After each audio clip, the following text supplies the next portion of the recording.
வணக்கம். இது நியூஸ் ஃபர்ஸ்டின் மதிய நேர பிரதான செய்தி.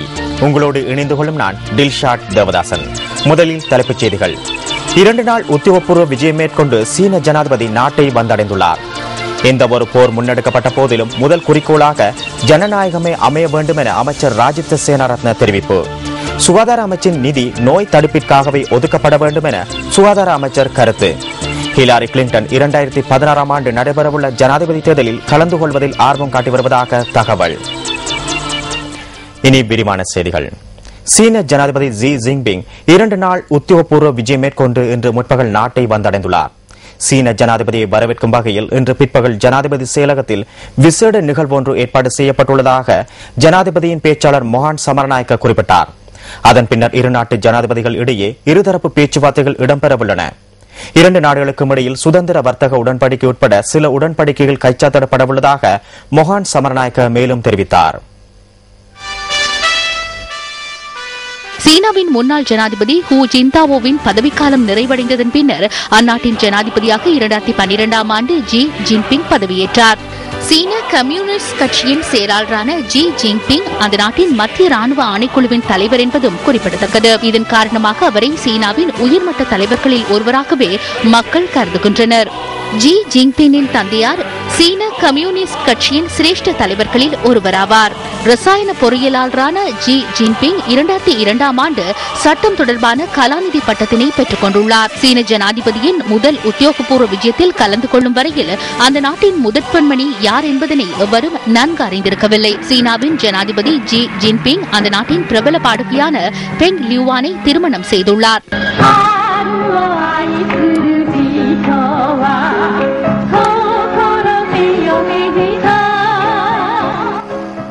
3 தசாப்தங்களாக சீனாவின் பிரபல பாடகியாக விளங்குகின்ற பெங் லியூவான் ஜி ஜின்பிங் அரசியலில் பிரபல்யம் அடைவதற்கு முன்பிருந்தே மக்களிடையே பிரபலம் பெற்றவராக விளங்குகின்றார்.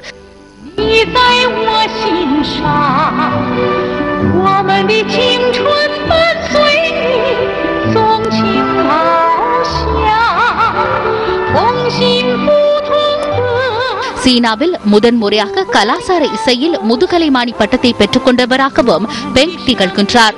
உலக சுகாதார ஸ்தாபனம், காசநோய் மற்றும் HIV எய்ட்ஸ் விழிப்புணர்வு குழு ஆகியவற்றின் சிறப்பு தூதுவராகவும் இவர் செயற்படுகின்றமை குறிப்பிடத்தக்கது.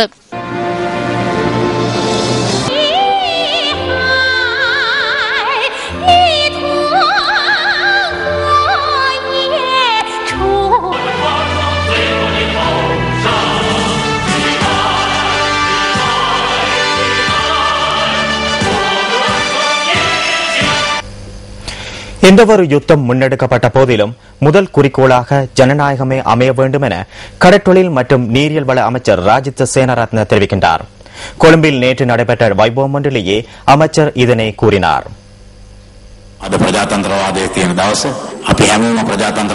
ஜனநாயகம் இன்று காணப்படுகின்றது. நாம் அனைவரும் ஜனநாயகத்தை விரும்புகின்றோம். நாம் எந்த ஒரு போராட்டத்தை முன்னெடுத்த போதிலும் முதல் குறிக்கோளாக ஜனநாயகமே அமைய வேண்டும். மக்களின் முதல் உரிமை ஜனநாயகமாகும். மக்களின் உரிமைகளாக மனித உரிமைகள் மற்றும் ஊடக சுதந்திரமும் உள்ளடங்குகின்றன. நாம் அரசாங்கத்தில் இருந்தாலும் எதிர்க்கட்சியில் இருந்தாலும் அதுவே எமது நிலைப்பாடாகும். அதற்கு ஏதேனும் இடையூறு ஏற்படும் பட்சத்தில் நாம் எதிர்ப்பு தெரிவிப்போம். அது எந்த மட்டத்தில் இருந்தாலும் அதற்கு எதிராக நாம் இருப்போம். எதிர்கால சமூகத்திற்கு எமது பிள்ளைகளுக்கு அதனை பெற்றுக் கொடுக்க நாம் இருக்கின்றோம். சுகாதார அமைச்சின் நிதி சிகிச்சை பிரிவுகளுக்காக ஒதுக்கப்படக்கூடாது எனவும் அந்த நிதி நோய் தடுப்பிற்காகவே ஒதுக்கப்பட வேண்டும் என சுகாதார அமைச்சர் மைத்திரிபால சிறிசேன தெரிவிக்கின்றார். பொருளை மருத்துவ ஆய்வுக்கூட கேட்போர் கூடத்தில் நேற்று நடைபெற்ற வைபவத்திலேயே அவர் இதனை கூறினார். நிறைவுகாண் வைத்திய சேவையின் 197 இணை சுகாதார பட்டதாரிகளுக்கு நியமன கடிதங்களை வழங்குவதற்காக இந்த வைபவம் ஏற்பாடு செய்யப்பட்டிருந்தது.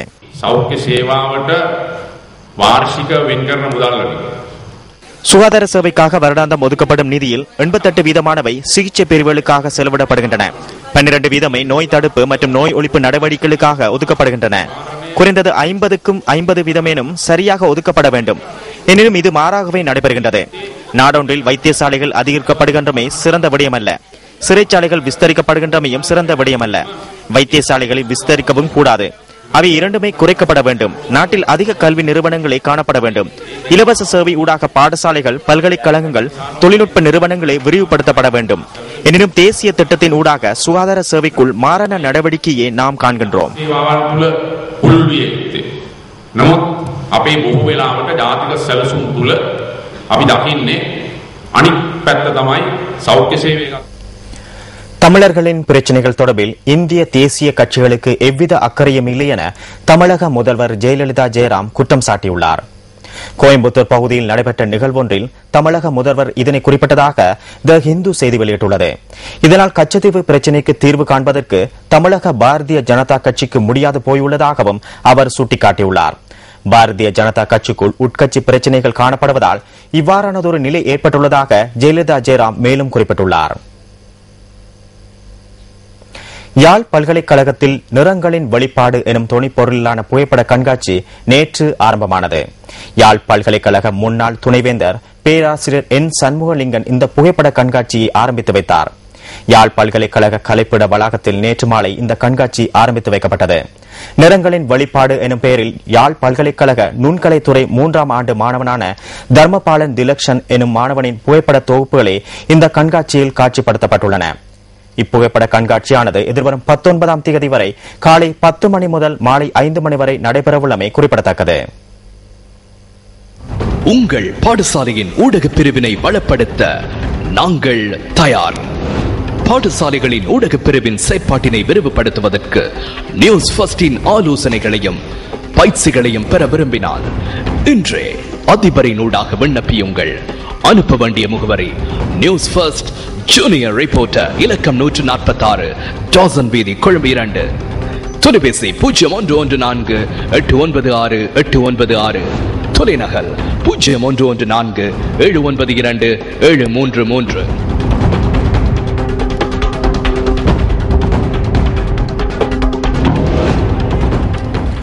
புத்தளம் சிலாபம் பிரதான வீதியின் 10ஆம் கட்டையிலிருந்து கணமூலை வரையான பகுதி சேதமடைந்து காணப்படுவதாக பிரதேச மக்கள் நியூஸ் ஃபர்ஸ்டுக்கு தெரிவிக்கின்றனர். வடமேல் மாகாணம் புத்தளம் மாவட்டத்தில் புத்தளம் சிலாபம் பிரதான வீதியின் 10ஆம் கட்டையில் இருந்து கணமூலை வரை செல்கின்ற இந்த வீதி பல வருட காலமாக புனரமைக்கப்படாத நிலையில் காணப்படுகின்றது. இதனால் இந்த வீதியின் வழியாக நீண்ட தூரங்களுக்கு பயணிக்கின்ற வாகன சாரதிகள் பல்வேறு சிரமங்களை எதிர்நோக்கி வருவதாக தெரிவிக்கின்றனர். அத்துடன் இந்த வீதியில் உள்ள பாலமும் பழுதடைந்து காணப்படுவதாகவும் இதனால் மக்கள் ஆபத்தான பயணத்தை மேற்கொள்ள வேண்டியிருப்பதாகவும் எமது செய்தியாளர் தெரிவிக்கின்றார். பாதையில் இருக்கின்ற பாலம் மிக பழமை வாய்ந்த பழைய பாலமாகும். இந்த பழைய பாலம் தற்பொழுது மிக மோசமான நிலையில் உள்ளது. இந்த பாலத்தை மிக விரைவில் இதை செய்யாதவிடில் சில வேளைகள் பாரதூரமான விளைவுகளை உண்டு பண்ணக்கூடிய சந்தர்ப்பங்கள் அதுக்கு இருக்கின்றது. தினந்தோறும் ஆயிரக்கணக்கான வாகனங்கள் இந்த வீதியினூடாக செல்கின்றன. இந்த வீதியை புனரமைக்கும் பட்சத்தில் தமது பயணத்தை சுலபமாக மேற்கொள்ள முடியும் என பிரதேச மக்கள் அங்கலாய்க்கின்றனர். அடிப்படை தேவைகளில் ஒன்றான வீதியை புனரமைத்து மக்கள் சிரமங்களின்றி போக்குவரத்தை மேற்கொள்ள நடவடிக்கை எடுக்க வேண்டியது சம்பந்தப்பட்டவர்களின் கடமையாகும். இதனால் மக்கள் மிகவும் அசௌகரியங்களை அனுபவித்து வருகின்றனர். இந்த வீதியினால் வாகன சாரதிகள் மற்றும் பஸ், கனரக வாகனங்கள் எதுவுமே செல்ல முடியாமல் இருப்பதனால் தயவு செய்து உரிய அதிகாரிகள் இதனை கவனத்திற்கொண்டு இந்த வீதியை புனர் நிர்மாணம் செய்து தருமாறு நாங்கள் கேட்டுக்கொள்கின்றோம். பிரதேச மக்களும் புத்தளம் சிலாபம் பிரதான வீதியூடாக பயணிப்பவர்களும் இந்த வீதியை நவீன முறையில் அமைத்து தருவதற்கு விரைவாக நடவடிக்கை எடுக்குமாறு கோரிக்கை விடுக்கின்றனர். உங்கள் வாழ்க்கை எங்கள் செய்தி. செய்தி குறிப்புகள் சில அடுத்து. நாட்டின் மத்திய மற்றும் சப்ரகமுவ மாகாணங்களில் இடைக்கிடையே மழை அல்லது இடியுடன் கூடிய பலத்த மழை பெய்யக்கூடும் என வளிமண்டலவியல் திணைக்களம் எதிர்வு கூறியுள்ளது. விசேடமாக மத்திய மலைநாட்டின் மேற்கு சரிவுகளில் மணித்தியாலத்திற்கு 50 தொடக்கம் 60 கிலோமீட்டர் வேகத்தில் கடும் காற்று வீசக்கூடும் எனவும் திணைக்களம் சுட்டிக்காட்டியுள்ளது. முல்லைத்தீவு பணிக்கங்குளம் பகுதியில் நேற்று இரவு இடம்பெற்ற வாகன விபத்தில் 2 உயிரிழந்துள்ளனர். இந்த விபத்தில் காயமடைந்த வாகனத்தின் சாரதி உள்ளிட்ட மேலும் 3 கிளிநொச்சி வைத்தியசாலையில் சிகிச்சைகளுக்காக அனுமதிக்கப்பட்டுள்ளதாக போலீசார் குறிப்பிட்டனர். கொழும்பிலிருந்து யாழ்ப்பாணம் நோக்கி பயணித்த வேன் ஒன்று பணிக்கங்குளம் A9 வீதியில் நேற்று இரவு 11:30 அளவில் கட்டுப்பாட்டை இழந்து தடம் புரண்ட விபத்துக்குள்ளாகியுள்ளது. விபத்தில் வாகனத்தில் பயணித்த 2 சம்பவ இடத்திலேயே உயிரிழந்துள்ளனர். உயிரிழந்தவர்களின் சடலங்கள் கிளிநொச்சி வைத்தியசாலையில் வைக்கப்பட்டுள்ளன. விபத்து தொடர்பில் வாகனத்தின் சாரதி கைது செய்யப்பட்டுள்ளதாக மாங்குளம் போலீசார் தெரிவித்தனர். கொழும்பு நகரில் உள்ள வழிபாட்டு தலங்களில் டெங்கு நுளம்பு பெருகும் அபாயம் காணப்படுவதாக கொழும்பு மாநகர சபை தெரிவிக்கின்றது. கொழும்பு நகரில் 112 வழிபாட்டு தலங்கள் சோதனையிடப்பட்டதாக கொழும்பு மாநகர சபையின் பிரதான சுகாதார வைத்திய அதிகாரி ருவான் விஜயமுனி தெரிவித்தார். அவற்றுள் 13 வழிபாட்டு தலங்களில் டெங்கு நுளம்பு பெருகும் அபாயம் காணப்பட்டதாக அவர் குறிப்பிட்டார். அனைத்து வழிபாட்டு தலங்களையும் சோதனையிடும் விசேட திட்டம் நேற்று முன்னெடுக்கப்பட்டதாக மாநகர சபையின் பிரதான சுகாதார வைத்திய அதிகாரி தெரிவித்தார். குறிப்பாக அதிகாலை வேளைகளில் வழிபாட்டு தலங்களுக்கு அதிகமானோர் செல்வதுடன் அந்த நேரத்திலேயே டெங்கு நுளம்பு பரவுவதாகவும் ருவான் விஜயமுனி மேலும் தெரிவித்தார். அனுராதபுரம் திசாவாவில் படகு கவிழ்ந்ததில் காணாமற் போன சிறைச்சாலை உத்தியோகத்தர்களின் சடலங்கள் மீட்கப்பட்டுள்ளன. காணாமற் போனவர்களின் சடலங்கள் இன்று அதிகாலை போலீஸ் உயிர் பாதுகாப்பு பிரிவினரால் மீட்கப்பட்டதாக போலீசார் குறிப்பிட்டனர். சிறைச்சாலை உத்தியோகத்தர்கள் 5 நேற்று மாலை திசாவாவிற்கு சென்றிருந்த போது அவர்களில் 3 பயணித்த படகு கவிழ்ந்து விபத்துக்குள்ளாடியுள்ளது. இதில் சிறைச்சாலை உத்தியோகத்தர்கள் 2 காணாமற் போயிருந்தனர். அனர்த்தத்துக்குள்ளான ஒருவர் பாதுகாப்பாக மீட்கப்பட்டு அனுராதபுரம் போதனா வைத்தியசாலையில் அனுமதிக்கப்பட்டுள்ளார். எமது நாட்டிற்கு உரித்தான பறவைகளின் பெயர் பட்டியலுக்கு மற்றொரு பறவை இனம் இணைந்துள்ளதாக சூழலியலாளர் சட்டத்தரணி ஜகத் குணரத்ன தெரிவிக்கின்றார். இலங்கையில் அரிதாக காணப்படும் சிவப்பு மரங்கொத்தி பறவை இனமே அதுவாகும். இதன் அடிப்படையில் இலங்கைக்கே உரித்தான பறவை வகைகளின் எண்ணிக்கை 34ஆக அதிகரித்துள்ளதாக சூழலியலாளர் சட்டத்தரணி ஜகத் குணரத்ன தெரிவிக்கின்றார். ஒப்பனை கலைஞர்களுக்கு விசேட பயிற்சிகளை வழங்குவதற்கு தேசிய வாசனை திரவியங்கள் மற்றும் ஔடதங்கள் அதிகார சபை நடவடிக்கை எடுத்துள்ளது. சுகாதார ரீதியில் ஒப்பனை நடவடிக்கைகள் முன்னெடுப்பது தொடர்பில் தெளிவூட்டும் நடவடிக்கை முன்னெடுக்கப்படுவதாக அதிகார சபையின் தலைவர் டாக்டர் ஹர்ஷடி சில்வா தெரிவித்தார்.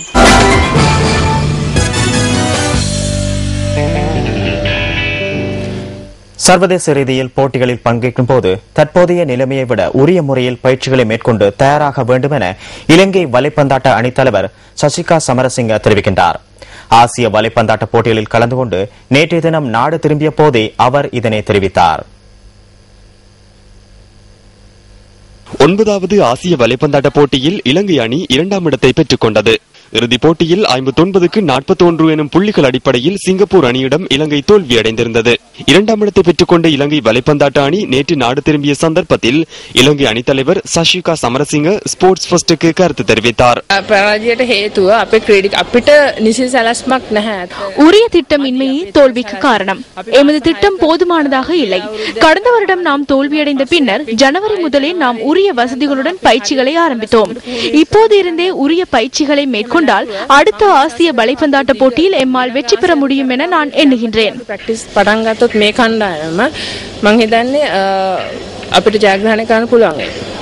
பிரதான பயிற்றுவிப்பாளர் இன்றி தேசிய அணி பங்கு பற்றியதுடன் உதவி பயிற்றுனர் யமுனா சந்தமாலி பிரதான பயிற்றுவிப்பாளராக செயற்பட்டிருந்தார். சர்வதேசத்தில் முன்பு காணப்பட்ட நிலைமை தற்போது காணப்படவில்லை. சர்வதேச ரீதியில் நாம் போட்டியிடுவதற்கு அடுத்த வருடம் அளவில் இதனை விட உரிய திட்டம் ஒன்றை நாம் முன்னெடுக்க வேண்டும். இத்துடன் நியூஸ் ஃபர்ஸ்டின் மதிய நேர பிரதான செய்தி நிறைவு பெறுகிறது. நியூஸ் ஃபர்ஸ்டின் மணித்தியால செய்தியை 2:25 எதிர்பாருங்கள். வணக்கம்.